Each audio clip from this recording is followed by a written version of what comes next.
Hello मेरे प्यारे बच्चों, क्या हाल चाल। बढ़िया एकदम। तो आज की इस वीडियो में क्लास 10th 22 फरवरी को जो आपका पेपर होने वाला है ऐसा ही।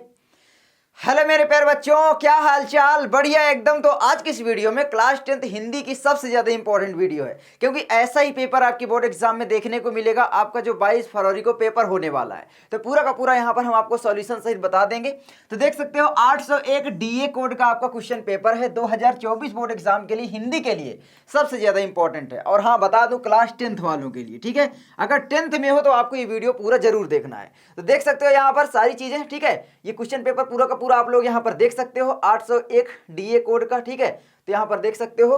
तो बाकी ये है पूरा का पूरा पेपर। तो सबसे पहले आप देखोगे 3 घंटे 15 मिनट का आपका समय मिलता है, 70 का पूर्णांक होता है और प्रारंभ के 15 मिनट परीक्षार्थियों को प्रश्न पत्र पढ़ने के लिए निर्धारित है। प्रश्न पत्र 2 खंडों आ और ब में विभाजित होता है। तीसरा है आपका प्रश्न पत्र के खंड आ में बहुविकल्पी प्रश्न, जिसमें सही विकल्प का चयन करने पर ओएमआर शीट पर आंसर देने होंगे और उसके लिए 1 अंक निर्धारित है, ठीक है। और ध्यान रख लेना, ओएमआर शीट भरना तो काले और नीले पेन का ही प्रयोग करना, इसके अलावा कोई दूसरा पेन का प्रयोग मत करना। कॉपी भी लिखना तो इसी पेन का प्रयोग करना, कलर पेन का प्रयोग मत करना, वरना आपके नंबर कट जाएंगे, ठीक है। तो देख सकते हो उसके बाद खंड आ में बहुविकल्पी प्रश्न होते हैं जो कि 1 नंबर के होते हैं और प्रत्येक प्रश्न जो है प्रश्न पत्र में जो है अंक जो है सम्मुख दिए गए हैं सभी प्रश्नों के, ठीक है। तो यहाँ पर देख सकते हो सारी चीजें। तो चलो इसका सोल्यूशन आप लोगों को बताते हैं। तो खंड आ में आपके जो बहुविकल्पी प्रश्न है, पहला क्वेश्चन कहता है चिंतामणि के लेखक हैं जयशंकर प्रसाद, डॉक्टर राजेंद्र प्रसाद, रामचंद्र शुक्ल, महावीर प्रसाद द्विवेदी। जल्दी से आप लोगों को बताना है। तो चिंतामणि के जो लेखक है दोस्तों, आप लोग याद रख लेना भैया, वो हो जाते हैं आचार्य रामचंद्र शुक्ल। और आपको पता होगा ये इनकी निबंध विधा की रचना, कौन सी विधा है? तो निबंध विधा की रचना है। आगे बढ़ते हैं। तो आगे आता है यहाँ पर दूसरा क्वेश्चन, जयशंकर प्रसाद का नाटक नहीं है। तो इसमें आपको बताना है कि जयशंकर प्रसाद जी का कौन सा नाटक नहीं है ना। तो यहाँ पर ध्रुव स्वामी जयशंकर प्रसाद जी का नाटक है ही है, चंद्रगुप्त जयशंकर प्रसाद जी का नाटक है ही है, चंद्रगुप्त, स्कंदगुप्त, अजातशत्रु, ध्रुव स्वामी सारे है ना। लहरों के राजहंस ये नहीं है, ठीक है। तो याद रख लेना लहरों के राजहंस। भैया ये नाटक किसका है? फिर ये नाटक है आपका मोहन राकेश जी का। किसका है? तो मोहन राकेश का, ठीक है। तो याद रख लेना मोहन राकेश जी का ये नाटक है। चलिए आगे बढ़ते हैं। और स्कंदगुप्त भी इनका है। आगे आपका आता है तीसरा क्वेश्चन, आचार्य रामचंद्र शुक्ल किस युग के लेखक हैं? तो आचार्य रामचंद्र शुक्ल भैया शुक्ल युग के प्रवर्तक थे, शुक्ल युग के ही लेखक हैं। आगे चौथा है हंस पत्रिका के प्रथम संपादक थे। तो हंस पत्रिका के संपादक मुंशी प्रेमचंद जी थे, ठीक है। तो याद रख लेना। आगे है पांचवा, पंडित प्रताप नारायण मिश्र लेखक हैं। जल्दी से आप लोगों को बताना है। तो पंडित प्रताप नारायण मिश्र जो है दोस्तों, वो भारतेंद्र युग के लेखक थे। याद रख लेना, भारतेंद्र युग के लेखक पंडित प्रताप नारायण मिश्र थे। आगे है छठवां, केशवदास किस काव्य धारा के कवि हैं? तो आपको बताना है केशवदास। तो यहां पर मैं आपको बता दूं, ये रीतिबद्ध शाखा के कवि हैं, ठीक है। रीतिकाल के ही कवि हैं, याद रख लेना। रीतिकाल में कई शाखाएं थी, तो रीतिकाल के कवि हैं और ये रीतिकाल के रीतिबद्ध शाखा के कवि हैं। रीतिकाल में रीति मुक्त शाखा भी आती है, रीति सिद्ध भी आती है और प्रयोगवादी तो होगा ही नहीं, ठीक है। तो ये हो गया। तो आप याद रख लेना केशवदास जी दोस्तों रीतिबद्ध शाखा के रीतिकाल के कवि हैं और इनकी रचनाएं भी हैं, जैसे कि यहाँ पर मैं बताना चाहूंगा रामचंद्रिका हो गई, ठीक है। रामचंद्रिका, ठीक है। तो यहाँ पर रामचंद्रिका हो गया, कवि प्रिया हो गया, रसिक प्रिया हो गया, कवि प्रिया, ठीक है। और यहाँ पर है रसिक प्रिया, रसिक प्रिया बहुत इंपॉर्टेंट है सारी की सारी। चलिए आगे बढ़ते हैं। आगे आपका आता है यहाँ पर मैंने बता, ये आ ही गई रामचंद्रिका रचना है। तो रामचंद्रिका भैया केशवदास की रचना है। आगे बढ़ते हैं। आगे आपका आता है आठवां, भूषण किस युग के कवि हैं? तो भूषण जो है दोस्तों, आप लोग याद रख लेना किस युग के हो जाएंगे? रीतिकाल के कवि हो जाएंगे। बिहारी जी भी रीतिकाल के कवि है, भूषण जी भी हैं और यहाँ पर रामचंद्रिका जिनकी रचना है मतलब कि केशवदास है ना, ये भी हैं। तो याद रख लेना। आगे आपका 9वां क्वेश्चन कहता है यशोधरा रचना है। तो यशोधरा जो है दोस्तों रचना किसकी हो जाएगी? तो जल्दी से कमेंट करना। तो बताना चाहूंगा मैथिली शरण गुप्त जी की हो जाएगी। यशोधरा जो है दोस्तों मैथिली शरण गुप्त जी की काव्य रचना है और इनका एक महाकाव्य याद रख लेना, साकेत। क्या है? साकेत। बहुत इंपॉर्टेंट है, मैथिली शरण गुप्त जी का साकेत महाकाव्य है। और मैं बता दूं मैथिली शरण गुप्त जी जो थे ये द्विवेदी युग के कवि थे। कौन से युग के भैया? द्विवेदी युग के कवि। तो ये भी याद रख लेना, द्विवेदी युग। तो यहाँ पर पूछ सकता है कि भाई साकेत जो है किस युग की रचना है, तो मतलब द्विवेदी युग, क्योंकि उस जो रचना है उसके लेखक आपको पता करना है, फिर आपको पता करना है कि भैया वो किस युग के लेखक थे, है ना, तो वही युग की रचना हो जाएगी, तो सिंपल हो गया। एक इनकी इंपॉर्टेंट रचना और है भारत भारती, है ना, भारत भारती, तो याद रख लेना, भारत माता का मंदिर यह भी एक है इनकी। आगे आगे आता है आपका 10वां, और बताना चाहूंगा एक चीज यहाँ पर, ठीक है, क्या, जयशंकर प्रसाद, सुमित्रा नंदन पंत, महादेवी वर्मा, आचार्य रामचंद्र शुक्ल, मुंशी प्रेमचंद, ये सारे शुक्ल युग के लेखक या कवि थे। शुक्ल युग को ही छायावाद युग कहा गया, प्रसाद युग, प्रेमचंद युग, जो भी बोलो, ठीक है, शुक्ल युग को ही बोला जाता था। 10वां है आपका आंगन के पार द्वार रचना है, तो किसकी रचना है भैया आंगन के पार द्वार, तो अज्ञेय जी की रचना है, याद रख लेना, बहुत ज्यादा इंपॉर्टेंट है। सुमित्रा नंदन पंत की कुछ 2-3 रचना जल्दी से मुझको बताओ आप लोग, ठीक है। आप जैसे जानते होंगे लोकायतन, ठीक है, लोकायतन हो गया, और कौन सी हो जाती है, चिदंबरा, है ना, चिदंबरा। आगे बढ़े, आगे आता है रसखान की क्या है एक रचना इंपॉर्टेंट है, प्रेम वाटिका, प्रेम वाटिका, ठीक है, प्रेम वाटिका। और कौन सा है, सुजान रसखान, ठीक है, सुजान रसखान, ठीक है, ये भी इंपॉर्टेंट है, याद कर लेना। चलिए आगे बढ़ते हैं, आगे 11 है करुण रस का स्थायी भाव है, जहां पर हमको दुख होता है, शोक होता है, तो करुण रस का स्थायी भाव हो जाता है शोक, ये तो बिल्कुल लॉलीपॉप आएगा। 12 है आपका चरण कमल बंदम हरिराई पक्ति में अलंकार है, बच्चे पहचान नहीं पाते हैं, ठीक है, तो यहाँ पर पहचानने की मैं आपको ट्रिक बताता हूँ। जहां पर सी सा मतलब ये सब आते हैं, वहां पर समझ लेना उपमा अलंकार हो जाएगा। जहां पर तुमको अंदर से अनुभव आए कि भाई यहां पर लगता है तुलना हो रही है, जैसे कि राधा के चरण गुलाब के समान कोमल है, राधा के चरणों की जो राधा के चरण हैं गुलाब से तुलना हो रही है, जहां पर तुलना होगा वहां पर उपमा अलंकार होगा। लेकिन यहां पर देखोगे चरण कमल बंदम हरि राई, क्या तुलना हो रही है, चरण कमलों की वंदना करता हूं, हरि के चरण कमलों की वंदना करता हूं, चरण और कमल में कोई तुलना नहीं हुई है, तुलना नहीं हुई है तो क्या होगा भाई, भेद रहित आरोप होता है, और जहां पर ये होता है वहां पर भैया रूपक अलंकार होता है, याद रख लेना। और उत्प्रेक्षा अलंकार पहचानने की ट्रिक मैंने आपको बताया था, जहां पर मिल जाए मनु मानो, जनु जानो, मनहु जनहु, ये शब्द मिल जाए किसी वाक्य में तो समझ जाना वहां पर उत्प्रेक्षा अलंकार है, याद कर लेना, बहुत ज्यादा इंपॉर्टेंट है। आगे आपका आता है 13 नंबर, सोठा छंद में चरण होते हैं, तो भैया सोठा छंद में भी 4 चरण होते हैं। इसके प्रथम, ठीक है, यहां पर मैं आपको ये भी बता दूं, प्रथम और भैया क्या तृतीय, है ना, तृतीय, प्रथम और तृतीय चरण में कितनी मात्राएं होती हैं, प्रथम एवं तृतीय चरण में भैया कितनी कितनी मात्राएं होती हैं, 11 मात्राएं होती हैं। और यहां पर याद रख लेना द्वितीय, ठीक है, द्वितीय और चौथे चरण में क्या, चतुर्थ लिख दो, ठीक है, चतुर्थ, इसमें कितनी मात्राएं होती हैं भैया, तो 13 मात्राएं होती हैं। यह दोहे का उल्टा होता है, क्योंकि दोहे में क्या होता है, प्रथम और तृतीय चरण में 13 मात्राएं होती हैं, द्वितीय और चौथे चरण में 11 मात्राएं होती हैं। तो मैं आपको सारी चीजें यहां पर बता रहा हूं। तो ये 4 चरणों वाला एक क्या है, ये अर्ध सममात्रिक छंद है या सममात्रिक छंद है, जल्दी से कमेंट करके मुझको बताना आपने पढ़ा है या नहीं। आगे बढ़ते हैं, 14 नंबर है उपदेश शब्द में प्रयुक्त उपसर्ग है, उपदेश में उप आएगा, बिल्कुल सिंपल है। आगे है 15 पंचानन का समास विग्रह है, 5 पत्रों का समाहार, 5 सिरों का समाहार, यही हो जाएगा।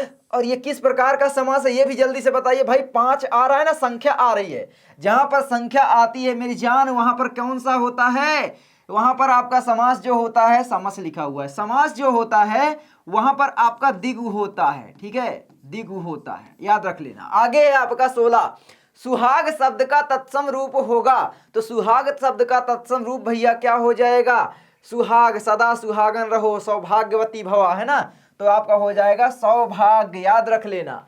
आगे बढ़ते हैं 17 नंबर, तद स्त्रीलिंग शब्द का सप्तमी विभक्ति बहुवचन का रूप होगा, ताभ्या तासु ताभि तासामयक, ठीक है। तो जल्दी से आप लोगों को ये कमेंट करके मुझको बताना है क्या हो जाएगा, जल्दी से देखते हैं कितने बच्चे इसका आंसर सही देते हैं। आगे बढ़ते हैं 18 भगवान तेरा भला करे अर्थ के आधार पर वाक्य का भेद बताएं।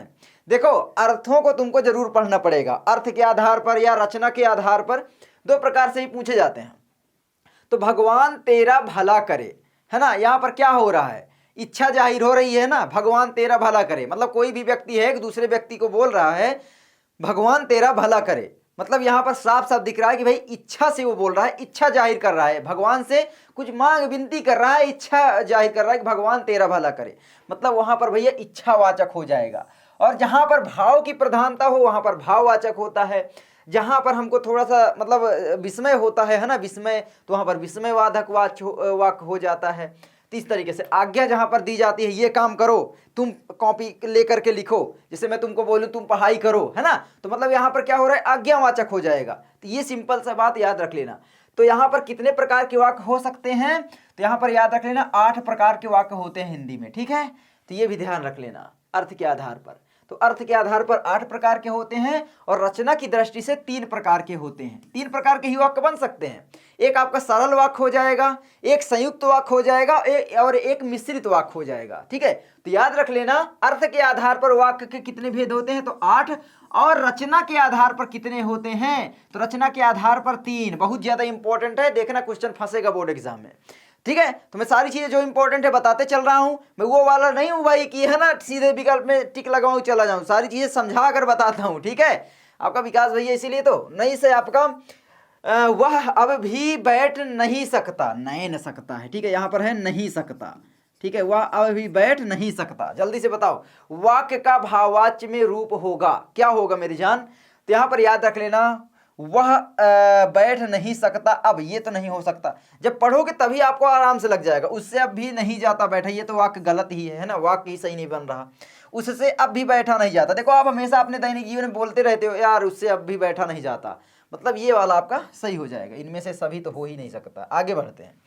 20वां है आपका निम्नलिखित में से कौन सा पद विकारी है, जल्दी से आप लोग बताइए, है ना।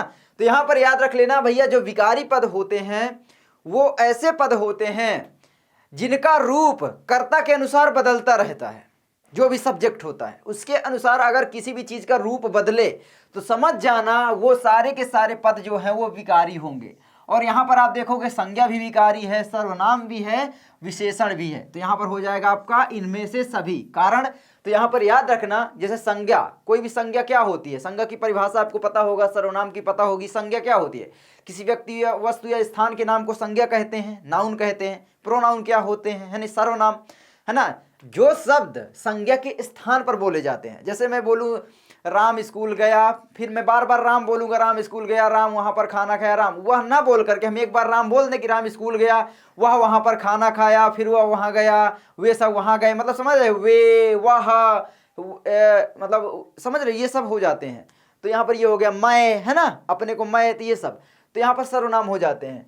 तो यहाँ पर क्या है, संज्ञा भी बदली जाती है ना, विकारी पद हो जाएंगे, क्योंकि भाई जब सब्जेक्ट बदलता है, मान लो अभी पुरुष हूँ, ठीक है, तो पुरुष के लिए तुम क्या लिखोगे, जैसे मैं मान लो तुम्हें पढ़ा रहा हूँ तो क्या लिखोगे, विकास भैया क्या है, पढ़ाता है, पढ़ाता है ना। और क्या है, विकास भैया बहुत ही अच्छे हैं, सुंदर हैं, सुशील हैं, जो भी लिखोगे, ठीक है, यही लिखोगे। लेकिन अभी यहीं पर एक स्त्री होती तो क्या लिखते, वह पढ़ाती है, बदल जाएगा रूप, ठीक है। और सुंदर के लिए जैसे जैसे अंग्रेजी में मैं तुमको समझाना चाहूंगा, सुंदर के लिए हैंडसम प्रयोग होता है लड़कों के लिए, और लड़कियों के लिए क्या प्रयोग होता है, beautiful, she is very beautiful, समझ रहे हो। तो इस तरीके से हो जाता है, समझ गए। आगे बढ़ते हैं। आगे आता है खंड बा, वर्णात्मक प्रश्न आएंगे आपके 50 अंक के, तो 6 नंबर का आपका संदर्भ व्याख्या आएगा। मैं सारी चीजें बता दे रहा हूं, बिल्कुल भी डरना मत, ये 6 नंबर तुम्हारे बिल्कुल फिक्स है। कैसे मैं बताता हूं, देखो सबसे पहले एक देगा और दूसरा तो आपको ये देगा, दोनों में से कोई एक करने हैं। तो यहां पर ये भी ध्यान रखना कि दोनों में से अगर कोई एक करने, जो आपको सबसे अच्छा आता है वही करना है। और यहां पर मैं बता दूं कि भाई सबसे पहले यहां पर दिया, देखो अजंता संसार की चित्रकलाओं में अपना अद्वितीय स्थान रखता है। इतने प्राचीन काल के, इतने सजीव, इतने गतिमान, इतने बहुसंख्यक कथा प्राण चित्र कहीं नहीं बने।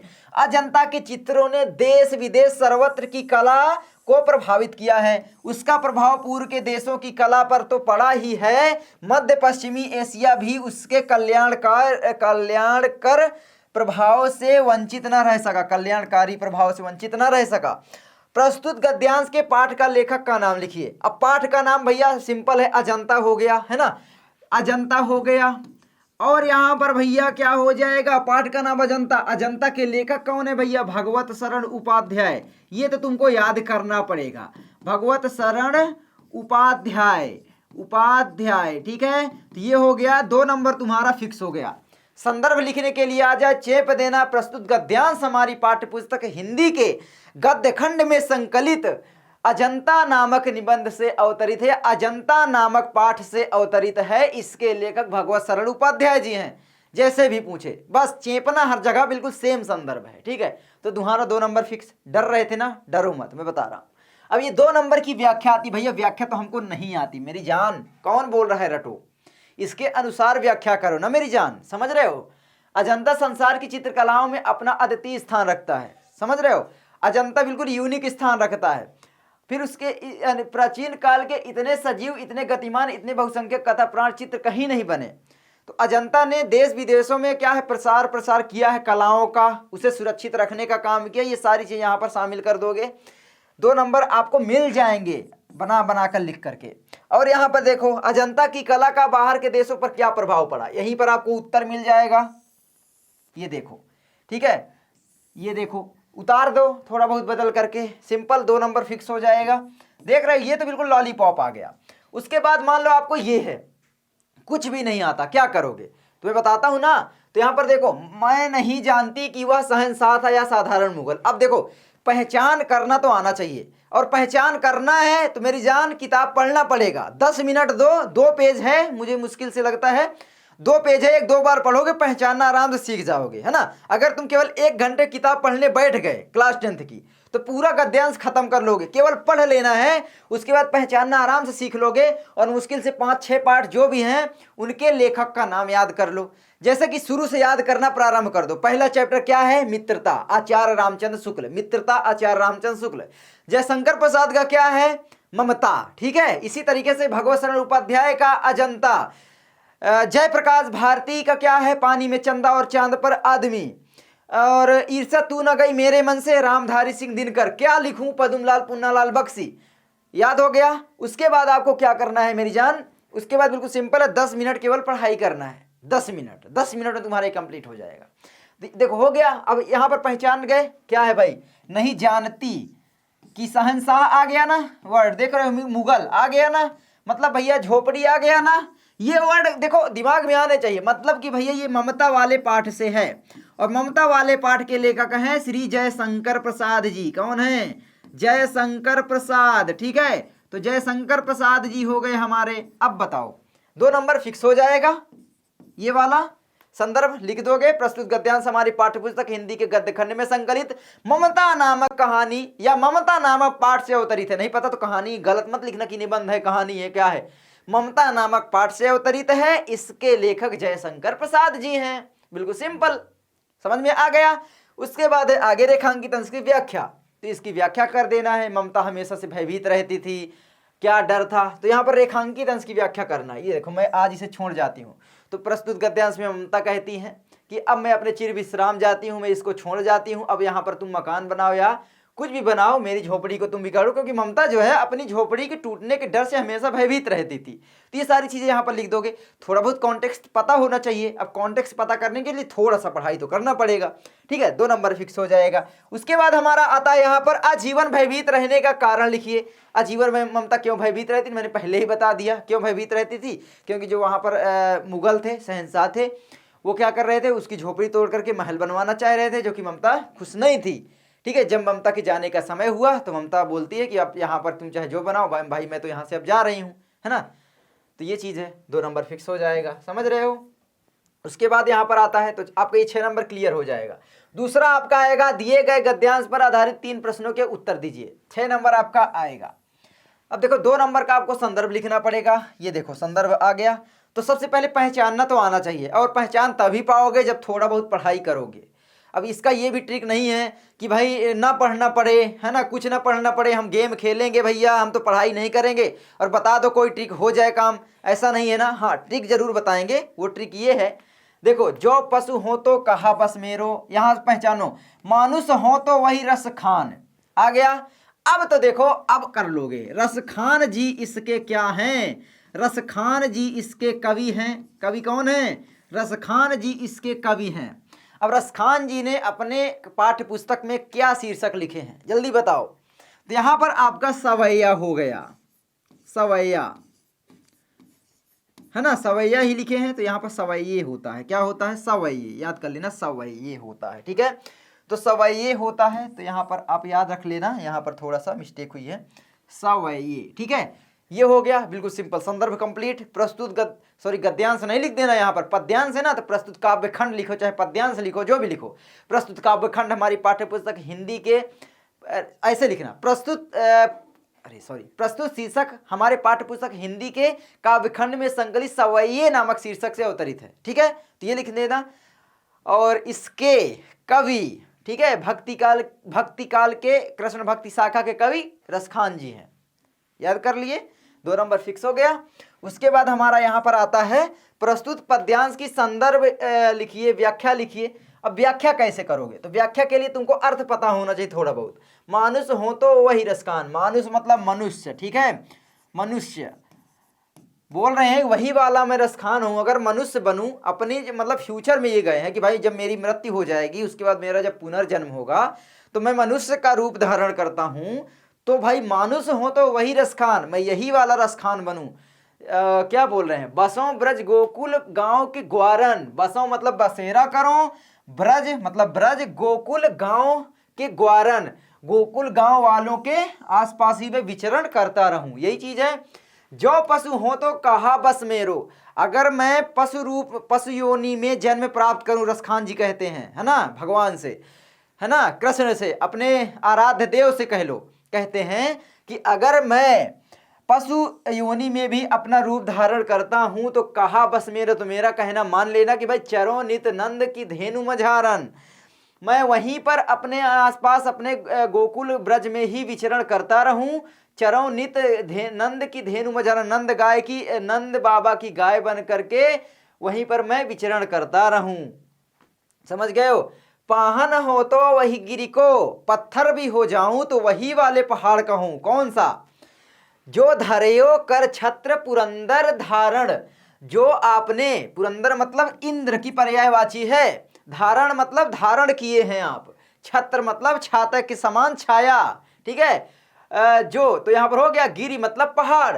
ठीक है, तो आप ये लिख सकते हो पूरा कि भाई पाहन हो तो वही गिरी को, पत्थर भी बनूं तो मैं वही पहाड़ का बनूं। जो धरयो कर छत्र पुरंदर धारण, जिस पत्थर को आपने या जिस पहाड़ को आपने इंद्र के प्रकोप से गांव वालों को, ब्रज गोकुल गांव वालों को बचाने के लिए एक उंगली में आपने उसको धारण कर लिया था, छाते का सामान उठा लिया था, उसी का मैं पत्थर बनूं, यहां पर बोल रहे हैं। तो थोड़ा बहुत कॉन्टेक्स्ट पता होगा, बना बना कर लिखना होता है, टेंशन नहीं है। अर्थात थोड़ा सा कर देना। जो खग हो तो बसेरो करो, खग मतलब होता है पक्षी। तो अगर मैं पक्षी रूप में, पक्षी योनि में अगर मेरा शरीर बनता है, मैं प्राप्त करता हूं, अपना जो पुनर्जन्म है वो पक्षी रूप में प्राप्त करता हूं, तो बसेरो करो, तो वहीं पर मैं बसेरो करूं। कहां पर? जहां पर श्री कृष्ण जी थे। ठीक है, मतलब गोकुल और ब्रज में। मिली कालिंदी कूल कदम्ब की डारन, जो कालिंदी मतलब जो जमुना नदी है उसके किनारे में जो पेड़ है, ठीक है, कूल कदम्ब का पेड़ है, उसी की डारण में मैं विचरण करता रहूं, निवास करूं, है ना। मिली कालिंद कूल कदम्ब की डारण, समझ में आ गया? तो ये देखो हो गया, तो व्याख्या भी हो गई। मिली कालिंद कूल कदम्ब की डारण में पंक्ति में अलंकार, ये याद रख लेना, का अनुप्रास अलंकार, जहां पर वर्णों की आवृत्ति होती है वहां पर अनुप्रास अलंकार होता है। आगे बढ़ते, थोड़ा सा बड़ी वीडियो जरूर बनेगी, पूरा मॉडल पेपर सॉल्व करवा रहे हैं।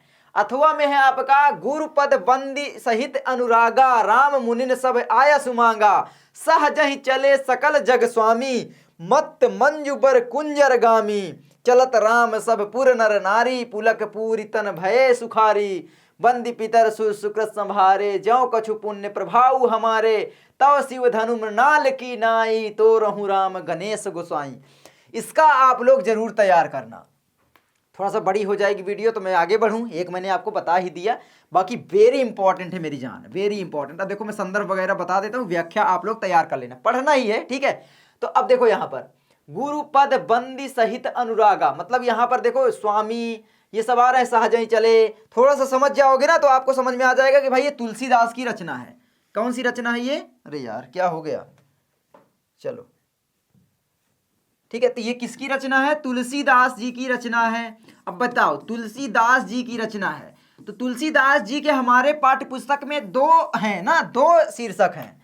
एक तो आपका है धनुष भंग, बहुत इंपॉर्टेंट है ना, धनुष भंग, ठीक है, तो धनुष भंग हो गया। एक हमारा है वन पथ पर। वन पथ पर है भैया, वन पथ पर जब श्री राम भगवान को वनवास हुआ था, तो वो जब वन मार्ग से वन में की ओर विचरण कर रहे थे, तो उसी पर तुलसीदास जी ने एक रचना लिखी थी। क्या भैया? कवितावली। तो कवितावली इनकी जो रचना है उससे जो लिया गया है, कवितावली, ठीक है, इससे जो लिया गया है वो वन पथ पर। और धनुष भंग आप जानते हो भाई, फेमस रचना श्री रामचरितमानस, ठीक है, क्या है?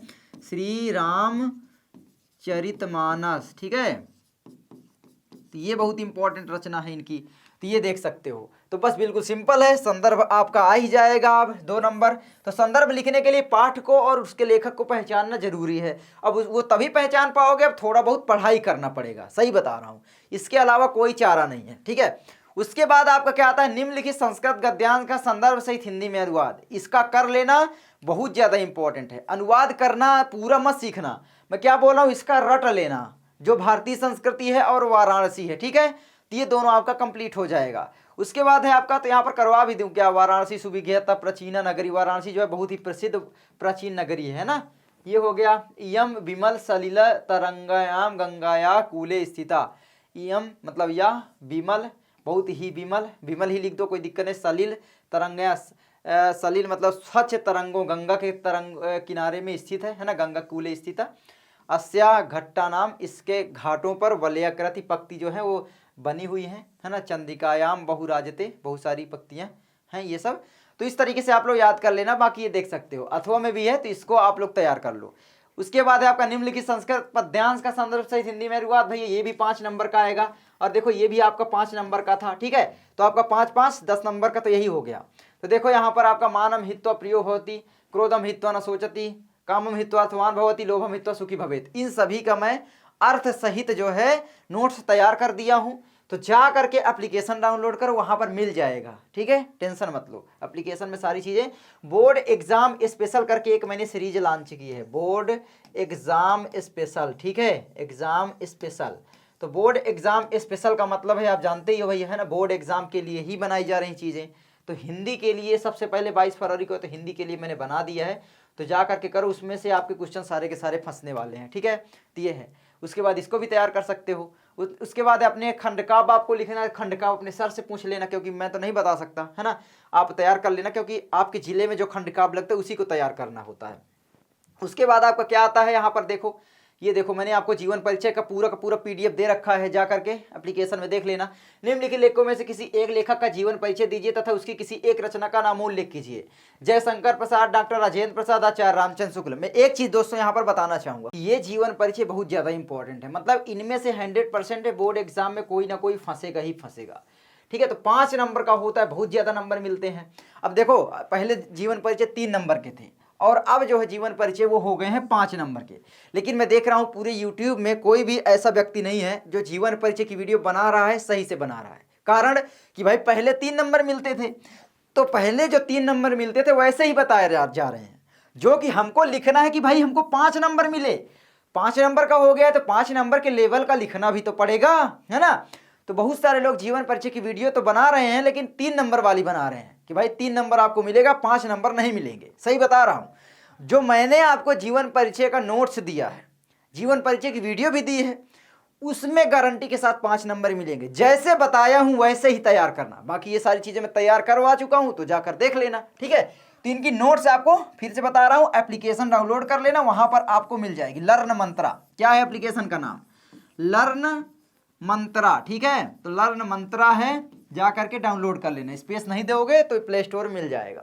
उसके बाद आपको कवि परिचय लिखना है, कवि का जीवन परिचय, ये भी 5 नंबर का होगा। मैं बताना चाहूंगा फिर से कि भाई 5 नंबर लेने हैं ना, तो जैसे बताया हूं वैसे ही लिखना। यूट्यूब में बहुत सारे लोग आपको मिस गाइड कर रहे हैं, 3 नंबर वाला बता रहे हैं कि भाई 3 नंबर मिलेगा, इससे ज्यादा नहीं मिलेगा अगर उनके बताए गए तरीके से लिखते हो। लेकिन जैसे मैं लिखा हूं अपनी भाषा में, बड़ा करके थोड़ा अच्छे से सरल भाषा में, उस तरीके से लिखोगे 5 नंबर मिलेंगे, ठीक है। तो ये है तुलसीदास जी का महादेवी वर्मा सूरदास, ये वेरी इंपॉर्टेंट है सारे के सारे। सुमित्रानंदन पंत, ठीक है, क्या है? सुमित्रानंदन पंत, त्रानंदन पंत। ठीक है, इंपॉर्टेंट है, जाकर तैयार कर लेना।